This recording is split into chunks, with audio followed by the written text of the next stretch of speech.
Hello friends, welcome back to azurify.com। मैं आपका अपना राज सर। आज फिर से बायोलॉजी का एक और टॉपिक लेकर के मैं आप लोगों को समझाने वाला हूं कि बायोलॉजी कैसे स्टडी करी जाती है, कैसे पढ़ा जाता है। इंट्रोडक्शन हम लोगों ने इससे पहले वाली वीडियो में जरूर देख लिया था और अब हम जरा सीधा स्टार्ट करते हैं कि किस तरीके से हम लोग को पढ़ना चाहिए। क्या टॉपिक हम पढ़ने वाले हैं आज हम लोग बायो का एक interesting topic reproduction in organisms हम लोग पढ़ने वाले हैं। क्लास 12th का ये टॉपिक रिप्रोडक्शन इन ऑर्गेनिजम्स, पहली यूनिट रिप्रोडक्शन के नाम से। इसमें 4 चैप्टर्स आते हैं क्लास 12th में। सबसे पहला सिंपल रिप्रोडक्शन, जिसमें उसके इंट्रोडक्शन के बारे में है और भी काफ़ी सारी चीज़ें हैं। थोड़ा बहुत मियोसिस माइटोसिस के ऊपर भी चीज़ें हैं, हम डिस्कस करेंगे उन सब चीज़ों को। ज़रूरत है, रिप्रोडक्शन पढ़ रहे हैं तो सेल डिवीजन के बारे में पता होना चाहिए। ये छोटे बेसिक कॉन्सेप्ट्स हैं। कोई कहेगा अरे रिप्रोडक्शन पढ़ रहे हैं उसमें सेल डिवीजन की क्या जरूरत? जी बिल्कुल जरूरत है, मैं आपको दिखाऊंगा कहां पर जरूरत है। अच्छा, उसके बाद है second reproduction in flowering plants, third chapter है ह्यूमन रिप्रोडक्शन और लास्ट चैप्टर है रिप्रोडक्टिव हेल्थ के बारे में। हम लोग first chapter reproduction in organisms यानी कि कुल मिला के रिप्रोडक्शन के इंट्रोडक्शन के बारे में हम लोग देख रहे हैं आज। ठीक है, चलिए तो शुरू करते हैं। सबसे पहले तो हमारे पास डेफिनेशन बन जाती है किस चीज की?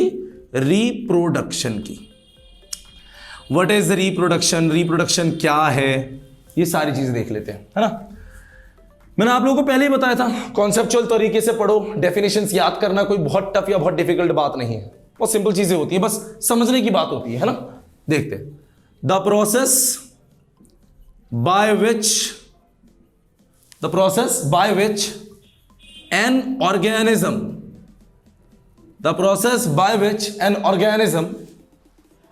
give birth to young ones। किसी को young ones वर्ड याद ना रहे तो वो वर्ड यूज कर सकता है प्रोजेनीज। किसी को प्रोजेनीज वर्ड याद ना रहे तो वो ऑफस्प्रिंग्स ये भी कह सकता है। तो the process by which an organism give birth to young ones, progenies, offsprings of its own kind, इसी को हम लोग कहते हैं रिप्रोडक्शन। क्या बनी डेफिनेशन दोस्तों, एक बार देख लेंगे जरा। डेफिनेशन बनी the process by which an organism, एक वो प्रोसेस जिससे एक ऑर्गेनिज्म अपने ही जैसे दिखने में यंग वंस यानी कि छोटे जो बेबीज हैं उनको कहते हैं, या प्रोजेनीज कहते हैं, या ऑफस्प्रिंग्स कह सकते हैं, को बर्थ करते हैं जो बिल्कुल उसकी तरह ही दिखने में होते हैं, है ना। सिमिलर होते हैं, आइडेंटिकल होते हैं, है ना। एग्जैक्ट कॉपीज भी बन सकते हैं, बट कब किस केस में कैसा होता है देखेंगे हम लोग, है ना। तो इस प्रोसेस को हम लोग कहते हैं reproduction. The process by which an organism give birth to young ones, progenies, offsprings of its own kind. कोई भी अगर लिविंग ऑर्गेनिज्म है तो उस लिविंग ऑर्गेनिज्म के अंदर जैसे ग्रोथ जरूरी है, जैसे ग्रोथ होता है, मूवमेंट होती है, ब्रीदिंग, रेस्पिरेशन, ये जो लाइफ प्रोसेस है डिफरेंट, उसमें एक प्रोसेस और क्या चीज होती है? रिप्रोडक्शन। ये लिविंग ऑर्गेनिज्म का एक क्राइटेरिया है। अगर कोई लिविंग ऑर्गेनिज्म है तो वो रिप्रोड्यूस जरूर करता है। बट क्वेश्चन ये आता है, या क्वेश्चन ये जरूरी है हमें समझना कि वाई रिप्रोडक्शन इज नेसेसरी। जरूरी तो ये जानना है कि किसी भी लिविंग ऑर्गेनिज्म के लिए रिप्रोडक्शन जरूरी क्यों है, एसेंशियल क्यों है। तो फिर क्वेश्चन या फिर एक चीज हमारे पास क्या बनती है कि why reproduction is necessary. Reproduction जरूरी क्यों है किसी भी इंडिविजुअल के लिए। कोई भी अगर एक ऑफस्प्रिंग है, कोई भी अगर एक इंडिविजुअल है, उस इंडिविजुअल के लिए रिप्रोडक्शन नेसेसरी क्यों है, रिप्रोडक्शन एसेंशियल क्यों है। रिप्रोडक्शन एसेंशियल इसलिए होता है, हमारे पास एक आंसर के थ्रू समझते हैं। रिप्रोडक्शन इज एसेंशियल और नेसेसरी, है ना। रिप्रोडक्शन इज एसेंशियल और नेसेसरी टू मेंटेन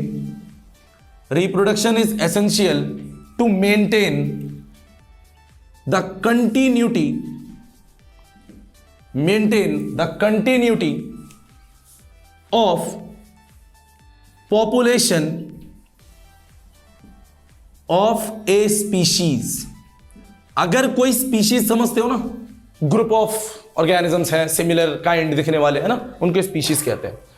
एक स्पीशीज के लिए रिप्रोडक्शन जरूरी इसलिए है ताकि वो अपने पॉपुलेशन को क्या कर सके, मेंटेन कर सकते, कंटिन्यूटी को, अपने पॉपुलेशन को मेंटेन कर सके। अगर रिप्रोडक्शन नहीं करेगा कोई ऑर्गेनिज्म तो उसकी पॉपुलेशन, उसकी जो आबादी है वो नहीं बढ़ेगी। धीरे धीरे एक टाइम ऐसा आएगा कि जब ऑर्गेनिजम्स मरते जाएंगे तो उस पॉपुलेशन, उसकी जो पॉपुलेशन है वो धीरे धीरे क्या हो जाएगी, खत्म होने लग जाएगी। रिप्रोडक्शन एक ऑर्गेनिज्म के लिए जिंदा रहने के लिए जरूरी नहीं है। अगर कोई इंडिविजुअल है, रिप्रोडक्शन उसके लिए जरूरी नहीं है कि उसको जिंदा रहना है। रिप्रोडक्शन तो जरूरी इसलिए है ताकि एक ऑर्गेनिज्म अपनी पॉपुलेशन, अपनी स्पीशीज की पॉपुलेशन को मेंटेन कर सके, कंटिन्यूअस रहे। जैसे ह्यूमन बीइंग्स की बात करते हैं, अगर ह्यूमन बीइंग्स रिप्रोडक्शन नहीं करेंगे तो कोई डिजीज या कोई भी चीज किसी भी वजह से नेचुरल तरीके से डेथ होती जाएगी और ह्यूमन की पॉपुलेशन धीरे धीरे खत्म हो जाएगी। तो अगर ह्यूमन के स्पीशीज को, यानी कि ह्यूमन बोल के जो स्पीशीज अगर इसको अपने आप को मेंटेन करना है अपनी पॉपुलेशन को, तो रिप्रोडक्शन क्या है, जरूरी है।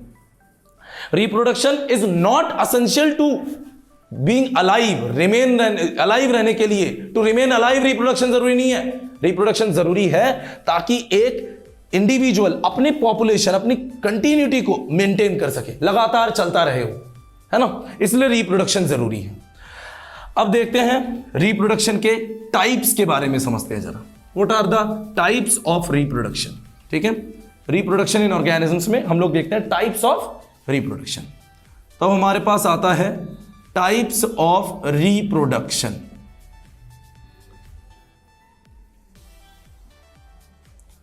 Types of reproduction. रिप्रोडक्शन को सिंपल दो टाइप्स में डिवाइड किया जाता है। पहले आप बेसिक्स को सीखो, सीधा स्टैंडर्ड और हाई मत भागा करो एकदम से, है ना। सिंपल बेसिक्स को देखो। रिप्रोडक्शन दो तरीके के होते हैं।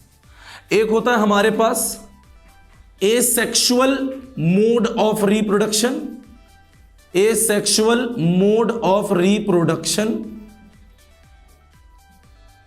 और दूसरा हमारे पास आता है सेक्सुअल मोड ऑफ रिप्रोडक्शन।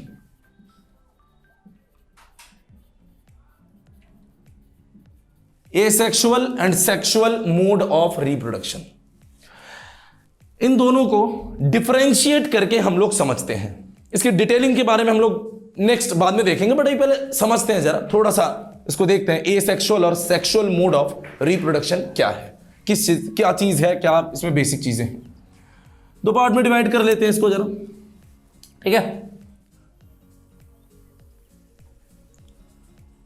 तो भैया अपन के पास एक है एसेक्सुअल मोड ऑफ रिप्रोडक्शन और एक है सेक्सुअल मोड ऑफ रिप्रोडक्शन। दो तरीके के रिप्रोडक्शन है, ठीक है। एसेक्सुअल मोड ऑफ रिप्रोडक्शन में सिंगल पेरेंट इन्वॉल्वमेंट, सिर्फ एक ही पेरेंट इन्वॉल्व होता है यहां पर। सिंगल पेरेंट इन्वॉल्वमेंट, एक ही पेरेंट होगा, एक ही पेरेंट इसमें इन्वॉल्व करता है asexual mode of reproduction. Whereas in sexual mode of reproduction two parents, इसमें दो पेरेंट्स इन्वॉल्व होते हैं। टू पेरेंट्स आर इन्वॉल्व्ड, इसमें दो पेरेंट्स इन्वॉल्व होते हैं। Two parents are involved. Second, asexual mode of reproduction में सबसे इंपॉर्टेंट चीज जो है वो क्या है कि इसमें गैमीट फॉर्मेशन नहीं होता। गैमीट फॉर्मेशन नहीं होता, gamete formation does not takes place. इसमें गैमीट फॉर्मेशन नहीं होगा, इसके अंदर गैमीट फॉर्मेशन नहीं होता। सबसे इंपॉर्टेंट चीज है रिप्रोडक्शन का, जो कि सेक्सुअल रिप्रोडक्शन में ऐसा होता है। इसमें गैमीट फॉर्मेशन, इसमें गैमीट फॉर्मेशन टेक्स प्लेस, इसमें गैमीट्स बनते हैं। अब जिन्हें गैमीट्स नहीं पता कि गैमीट क्या है वो बताता हूं, उनको भी समझा देता हूं। अब गैमीट दो तरीके के होते हैं। एक बनता है मेल के अंदर मेल गैमीट और फीमेल के अंदर बनता है फीमेल गैमीट। दो तरीके के गैमीट बन जाते हैं, मेल और फीमेल गैमीट, जो कि इसमें होता ही नहीं है, किसी भी टाइप का गैमीट फॉर्मेशन नहीं होता। एसेक्सुअल मोड ऑफ रिप्रोडक्शन अगर है तो एसेक्सुअल मोड ऑफ रिप्रोडक्शन में gamete formation does not take place, sexual mode of reproduction में गैमीट फॉर्मेशन टेक्स प्लेस। दो तरीके के गैमीट बनते हैं, male and female gamete. Gametes होते क्या है? गैमीट फॉर्मेशन में गैमीट क्या है? रिप्रोडक्टिव सेल्स या सेक्स सेल्स, जो कि रिप्रोडक्शन में पार्टिसिपेट करते हैं। ऐसा सिर्फ सेक्सुअल मोड ऑफ रिप्रोडक्शन में होता है, एसेक्सुअल में ऐसा नहीं होता कि दो अलग अलग टाइप के गैमीट्स जो है फर्टिलाइजेशन में पार्टिसिपेट कर रहे हैं, फर्टिलाइजेशन। थर्ड यही पॉइंट है, इसमें नो फर्टिलाइजेशन, इसके अंदर कोई फर्टिलाइजेशन नहीं होता, बल्कि इसमें क्या होता है, फर्टिलाइजेशन टेक्स प्लेस, इसमें फर्टिलाइजेशन टेक्स प्लेस, इसमें फर्टिलाइजेशन होता है। सबसे इंपॉर्टेंट इवेंट है, अगर सेक्सुअल रिप्रोडक्शन कह रहे हैं तो सेक्सुअल रिप्रोडक्शन का सबसे इंपॉर्टेंट इवेंट होता है fertilisation, the fusion of male and female gamete to form zygote is called fertilisation. ऐसा एसेक्सुअल मोड ऑफ रिप्रोडक्शन में नहीं होता, किसी भी टाइप के एसेक्सुअल मोड ऑफ रिप्रोडक्शन में फर्टिलाइजेशन नहीं होता, और हर टाइप के सेक्सुअल मोड ऑफ रिप्रोडक्शन में फर्टिलाइजेशन जरूर होगा। फर्टिलाइजेशन बिना हुए अगर कोई भी reproduction without fertilisation take place कर रहा है तो वो हमेशा एसेक्सुअल के ही टाइप में काउंट होगा, चाहे वो कैसा भी हो। फर्टिलाइजेशन ही सबसे इंपॉर्टेंट इवेंट होता है, सबसे मेन इवेंट होता है। नेक्स्ट अगला देखते हैं। क्योंकि इसमें सिंगल पेरेंट होता है, एक ही पेरेंट प्रेजेंट होता है, इसी वजह से इसमें वेरिएशन नहीं आता। सर मैं इसको बोल्ड में लिख के दे रहा हूं दोस्तों आप लोगों को, बड़ी ही इंपॉर्टेंट टर्म है ये वेरिएशन। इसमें नो वेरिएशन, वेरिएशन मतलब डिफरेंस, नए इंडिविजुअल्स जो पैदा होते हैं उसमें कोई वैरायटी या डिफरेंस नहीं आता है, वेरिएशन नहीं मिलता है। और जबकि इसमें वेरिएशन टेक्स प्लेस, और यही जो है सबसे बड़ा एडवांटेज है, variation takes place. Sexual mode of reproduction में वेरिएशन आता है, सबसे बड़ी बात तो यही है, जो कि एसेक्सुअल मोड ऑफ रिप्रोडक्शन में वेरिएशन नहीं आता। मतलब पेरेंट जैसा होगा दिखने में, पेरेंट के अंदर जो जो चीजें प्रेजेंट होंगी वो सारी चीजें सिमिलर, बिल्कुल सेम ऑफस्प्रिंग्स में ट्रांसफर हो जाएगी। बहुत कम चांसेस होते हैं वेरिएशन के, ऐसा ही बोला जा सकता है। कई लोग इसके ऊपर आर्ग्यूमेंट कर सकते हैं कि सर ऐसा होता है कि बिल्कुल ही वेरिएशन नहीं आता, थोड़ा बहुत हल्का फुल्का थोड़ा बहुत वेरिएशन आ सकता है, मिनिमम वेरिएशन। वो वेरिएशन कौन सा है, एरर इन डीएनए कॉपिंग। डीएनए कॉपिंग कर रहे थे, एक जनरेशन से अगली जनरेशन में डीएनए तो ट्रांसफर होता है ना, तो जब डीएनए कॉपिंग कर रहे थे उसमें थोड़ा बहुत एरर आ गया, बस उसका होता है। इसमें बहुत सारी चीजें, डिफरेंट गैमीट्स फ्यूज कर रहे हैं, डिफरेंट सेल्स फ्यूज कर रहे हैं, एरर इन डीएनए कॉपिंग एटसेट्रा, इसकी वजह से इसमें वेरिएशन के चांसेस बहुत ज्यादा होते हैं। ये छोटा और सिंपल मैंने आपको कुछ डिफरेंसेस बताए between asexual and sexual mode of reproduction. इसके अंदर जितने भी ऑफस्प्रिंग पैदा होते हैं, वेरिएशन का मतलब क्या है कि इसमें जितने भी ऑफस्प्रिंग्स पैदा होते हैं वो सारे ऑफस्प्रिंग्स आइडेंटिकल होते हैं, सिमिलर होते हैं, आइडेंटिकल होते हैं, सिमिलर होते हैं, और कई बार ऐसा भी होता है कि एग्जैक्ट कॉपीज होते हैं, एकदम एग्जैक्ट कॉपीज होते हैं। ऐसा एग्जैक्ट कॉपीज वाला सीन इसमें नहीं होता, किसमें, सेक्सुअल में। इसमें क्योंकि वेरिएशन आ जाता है तो दे आर जस्ट आइडेंटिकल, मतलब बस पहचाने जा सकते हैं, आइडेंटिकल होते हैं, एग्जैक्ट कॉपीज नहीं होते, जस्ट आइडेंटिकल होते हैं, जस्ट आइडेंटिकल, सिंपली आइडेंटिकल होते हैं। हम ह्यूमन बींग्स है, हमारी जो नेक्स्ट प्रोजेनी होगी वो भी ह्यूमन बींग्स जैसी होगी, हम भी ह्यूमन बींग्स के थ्रू आए।